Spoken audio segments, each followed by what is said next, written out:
రాజకీయ పరిణామాలపై సమగ్ర విశ్లేషణ అందించే నమస్తే నాగేశ్వర్ కార్యక్రమానికి స్వాగతం. ప్రొఫెసర్ నాగేశ్వర్ గారు మరి కాసేపట్లో మనతో జాయిన్ అవుతారు.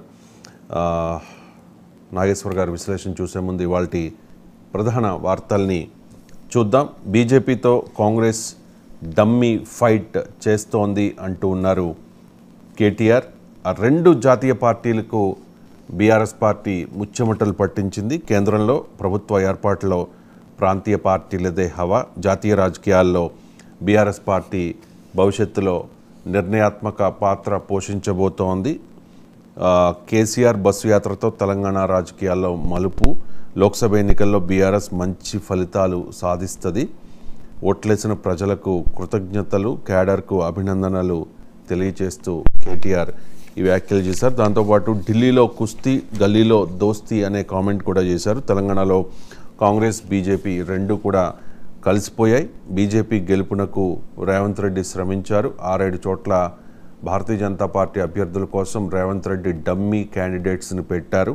కేసీఆర్ బస్సు యాత్రతో రాజకీయాల్లో మలుపు. దేశంలో ఏ కూటమికి మెజారిటీ రాదు, ప్రాంతీయ పార్టీలే కీలకం కాబోతూ ఉన్నాయి అంటూ కూడా కామెంట్ చేశారు. మరోవైపు 9 నుంచి 13 సీట్లు ఖచ్చితంగా గెలుస్తున్నాం అంటూ ఉన్నారు రేవంత్ రెడ్డి. ఇవాళ నుంచి 100% పాలనపైనే దృష్టి పెడతాం.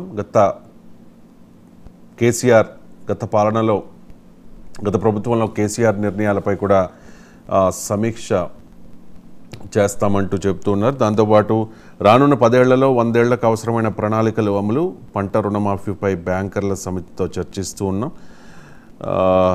ఏపీతో సఖ్యతగా ఉండి సమస్యలు పరిష్కరించుకుంటామని కూడా మీడియాతో చిట్చాట్లో భాగంగా కామెంట్ చేశారు. కాంగ్రెస్లో బీఆర్ఎస్ పార్టీ విలీనం ఖాయం అంటూ ఉన్నారు భారతీయ జనతా పార్టీ నాయకులు. రుణమాఫీ చేయకపోతే రేవంత్కు ఆగస్టు సంక్షోభం తప్పదు.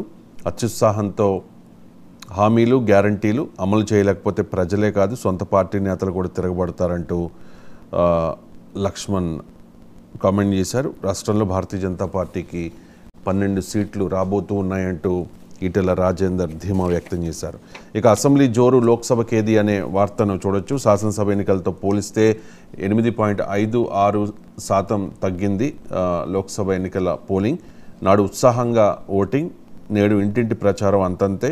ఎండల తీవ్రత అవ్వచ్చు, లేకపోతే వేసవి సెలవులు, విహారయాత్రలు, ఆంధ్రప్రదేశ్లో ఎన్నికలు జరగడం ఇవి కూడా ప్రభావం చూపించాయి. 2019 లోక్సభ ఎన్నికలతో పోలిస్తే 3.53% పెరుగుదల కనిపించింది తెలంగాణ లోక్సభ ఎన్నికలకు సంబంధించి. ఇక 65.67% పోలింగ్ 2019 లోక్సభ ఎన్నికల కన్నా 2.95% ఎక్కువ. అత్యధికంగా భువనగిరి లోక్సభ నియోజకవర్గంలో 76.78%, అతి తక్కువగా హైదరాబాద్లో 48.48% ఓటింగ్ నమోదైంది. ఇక ఆంధ్రప్రదేశ్ విషయానికి వస్తే పోలింగ్ శాతంపై ఇప్పటివరకు క్లారిటీ రాలేదు. కానీ ఈనాడులో వచ్చిన వార్త ప్రకారం 2014తో పోల్చితే 3.47%, 2019తో పోల్చితే 2.57% అధికం. ఇంత భారీగా ఓటింగ్ జరగడం రాష్ట్ర చరిత్రలో ఇదే ప్రథమం. ఇవి ప్రాథమిక అంచనాలే. అధికారిక గణాంకాలు విడుదలైతే పూర్తిగా ఒక స్పష్టత వచ్చే అవకాశం ఉంది. అలాగే సాక్షిలో మరో వార్తను చూడొచ్చు. రాష్ట్రంలో 81.3% పోలింగ్ నమోదైనట్లుగా సాక్షి ప్రచురించింది. పోస్టల్ బ్యాలెట్ కలిపితే 82.5%. కొన్ని చోట్ల సోమవారం రాత్రి 2 గంటల వరకు పోలింగ్ జరిగిందంటూ సీఈఓ స్పష్టం చేశారు. లెక్క తేలుతోంది. భారీగా నమోదైన పోలింగ్పై తెలుగుదేశం పార్టీలో సంతృప్తి ఉంది. ప్రభుత్వ వ్యతిరేకత వల్లేనని విశ్లేషణ చేస్తూ ఉన్నారు. సీట్లు, మెజారిటీపైనే ప్రధానంగా చర్చ జరుగుతోందనే వార్తను చూడొచ్చు. ఏదో తేడా కొడుతోంది, ఒక్క పూటలోనే వైసీపీ మాట మారింది అంటూ తెలుగుదేశం పార్టీ నాయకులు ఎద్దేవా చేస్తూ ఉన్నారు. మొదట్లో వై నాట్ 175 అన్నారు. ఆ తర్వాత మహిళలు, వృద్ధులు తమకే ఓటేశారని సజ్జలు చెప్పారు. జగన్ యువతకు ఐకాన్ అని అభివర్ణించారు. తెల్లారేసరికి టీడీపీపై రిగ్గింగ్ ఆరోపణలు చేశారు. ఈసీ తీరు ఏకపక్షమని, పోలీసులు సహకరించలేదని బుకాయించారు. ఇంకోవైపు ఊళ్లలోనే టీడీపీపై దాడులు చేస్తూ ఉన్నారు. వైసీపీ నేతల తీరుపై అనుమానాలు వ్యక్తం చేస్తూ ఈ వార్తను మనం ఈనాడులో చూస్తూ ఉన్నాం. ఇక విశాఖలోని సీఎంగా జగన్ ప్రమాణ స్వీకారం చేస్తారు అని చెప్పి వైసీపీ నాయకులు అయితే ధీమా వ్యక్తం చేస్తూ ఉన్నారు. 2-3 రోజుల్లో తేదీని కూడా ప్రకటించబోతూ ఉన్నారు. రాష్ట్రంలో ఫ్యాన్ గాలి బలంగా వీచింది. 5 ఏళ్లలో చేసిన అభివృద్ధి సంక్షేమమే విజయం వైపు తీసుకెళ్తోంది. మహిళలంతా వైఎస్ఆర్ కాంగ్రెస్ పార్టీ వైపే ఉన్నారు. వారికే వైసీపీకే ఓటేశారు. చంద్రబాబు కుయుక్తులు పని చేయలేదు అంటూ మంత్రి బొత్స కామెంట్ చేశారు. ఇక నిన్న వారణాసిలో ప్రధాని మోదీ నామినేషన్ వేశారు. ఎన్డీఏ నేతలంతా కూడా మోదీ వెంటే ఉన్నారు. దాంతోపాటు నిన్న ఎన్డీఏ కూటమి నేతల సమావేశం వారణాసిలో జరిగింది. సమావేశానికి ఎన్డీఏ పక్షాలైన తెలుగుదేశం పార్టీ అలాగే జనసేన పార్టీ కూడా వెళ్ళాయి. జనసేన నుంచి పవన్ కళ్యాణ్ వారణాసి వెళ్ళారు. అలాగే చంద్రబాబు నాయుడు కూడా వారణాసి వెళ్ళారు.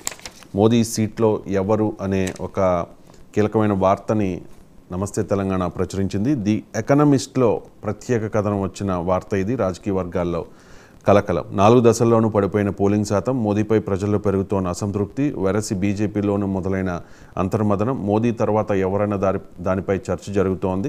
బీజేపీకి ఒక విధంగా మోదీ నష్టదాయకమే. 2019లో మోదీని చూసే భారతీయ జనతా పార్టీకి పడ్డ ఓట్లు మోదీ తర్వాతే బీజేపీ అన్నట్లు మారిన చిత్రం. ఇప్పుడు మోదీ రిటైర్ అయితే బీజేపీకి గడ్డు పరిస్థితే. అందుకే మోదీ వారసుడిని నిర్ణయించడం బీజేపీ అధిష్టానం ముందున్న అతిపెద్ద సవాల్. వారసుడి రేసులో అమిత్ షా, యోగి ఆదిత్యనాథ్, నితిన్ గడ్కరీ ఉన్నారు. British weekly magazine the economist కథనానికి సంబంధించిన సారాంశాన్ని నమస్తే తెలంగాణ హైలైట్ చేస్తోంది. ప్రధాని మోదీ నామినేషన్ వేశారు. అఫిడవిట్లో 3 కోట్ల రూపాయల ఆస్తులు ఉన్నట్లుగా మెన్షన్ చేశారు. దాంతోపాటుగా ఆయనకి సొంత ఇల్లు అలాగే కారు కూడా లేవు అని చెప్పి మెన్షన్ చేశారు. భారతీయ జనతా పార్టీకి 230 సీట్లు దాటడం కష్టమే అంటూ ఉన్నారు కేజ్రీవాల్. దేశవ్యాప్తంగా అన్ని చోట్ల బీజేపీ ఎదురు దెబ్బలు తింటోంది. చాలా రాష్ట్రాల్లో ఆ పార్టీకి సీట్లు తగ్గిపోయాయి. మొత్తం మీద 230 సీట్లు ఆ పార్టీకి రావడం కష్టమే, నేను రాసిస్తాను అంటూ ఉన్నారు కేజ్రీవాల్. మరోవైపు జార్ఖండ్ సభలో మోదీ మరోసారి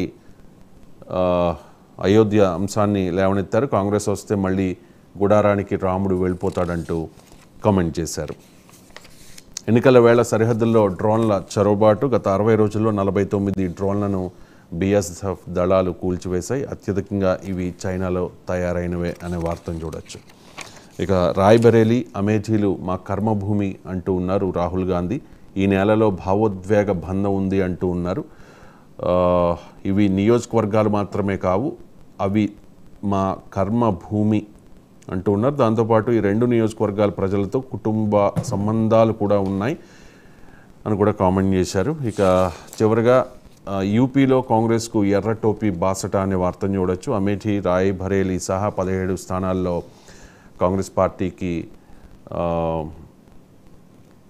సమాజ్వాదీ పార్టీ సపోర్ట్ చేస్తోంది. శ్రేణుల్ని రంగంలోకి దించిన సమాజ్వాదీ అనే వార్తను చూడొచ్చు. చివరిగా మెట్రోని అమ్ముకుంటే అమ్ముకొని మనమేం చేస్తాం అంటూ ఎల్ఎన్టీ తన ఆస్తిని అమ్ముకుంటే మేము చేసేది ఏముంటుంది అంటూ సీఎం రేవంత్ రెడ్డి కామెంట్ చేశారు. ఈ మెట్రో ఆదాయానికి కాంగ్రెస్ ప్రభుత్వం తీసుకొచ్చిన ఫ్రీ బస్ అనేది గండి కొడుతోంది. కాబట్టి మెట్రోను అమ్మేసుకునే ప్రతిపాదన ఒకవేళ వాళ్ళు చేస్తే వాళ్ళ ఆస్తిని వాళ్ళు అమ్ముకుంటే తప్పే ఉంది, మనమేం చేస్తామంటూ రేవంత్ రెడ్డి కామెంట్ చేశారన్న వార్తను నమస్తే తెలంగాణ హైలైట్ చేస్తోంది. ఇవి ప్రధాన వార్తలు. చిన్న బ్రేక్ తీసుకుందాం.